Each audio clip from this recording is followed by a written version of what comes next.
Хадран загас хайрлан хамгаал. Өө загас орж болохгүй ч гэдэг. Ингээр ч яах юм бэ? Хаасан зорж ичих гэж. Байгаль амьтдаа хамгаалаа гэдэг миний бодлоор хааж хорих бол биш. Монгол хадран барих аялал ийшээгээ байхгүй гэсэн үгхгүй юу? Одоо тулын аялал хийж байгаа шүү дээ гадныхан. Яг тэр шиг ягаа Монгол хадрангаа бариад тавихыг зөвшөөрч болохгүй. Би бүр ингээд түрүүн сошд тэр самбарын хараа тийрчлээ. Аргагүй шүү дээ 2000 км яваад Монгол хадран барих гэж ирсэн чи бариулахгүй гэж. Би барина. Тэгээ араас ингээ байгаль хамгаалалтыг хөөд юм байгаа. Бариад зүгтаагаад. Загас барих 20-ой газар байгаа юм. Яага 20-ой байгааг нөөцөө тодорхойлоогүй. Нөөцөө хэн тодорхойлох? Орон нутгийн тодорхойлно. Орон нутгийн тэрийгэ хийхгүй. Тэгээ улсын байгууллагууд нь тэрнээс нь болоо зөвшөөрлөл өгч чадахгүй. Ингээд нэг хоорондоо ямар ч уялдаа холбоо байхгүй. Тодорхой бүсийг гаргаад өгөлдөө. Тэгээ үнэ тогтоогоо зөвшөөрлийн тэндээ тэр оршин суугаа газрын бензин колон хүнсний дэлгүүрээр тэр зөвшөөрөл олгож болох байхгүй юу? Гадаадад тийм л байд юм биш үү? Энэ минийг шийдээ хөөе тэр байгаль орчны ямар орнод.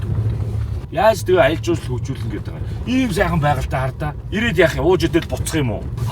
Амар оролцсон. Гэхдээ амар нэр хүрээд байна. Одоо тэгээ түрүүн нэрхий хойноосоо хөлгөл. Ажлаа хийлдээ тэр төрийн алт орон нутгийн мод нөөц мөөцөө тодорхойлчихлоо. Нуурын нөөц тодорхойлох харьцангуй гайгүй гэж хэлсэн шүү дээ. Мэдээж байгаль ан амьтаа хайрлаж хамгаалах зөв. Хинчгэл тэгнэ.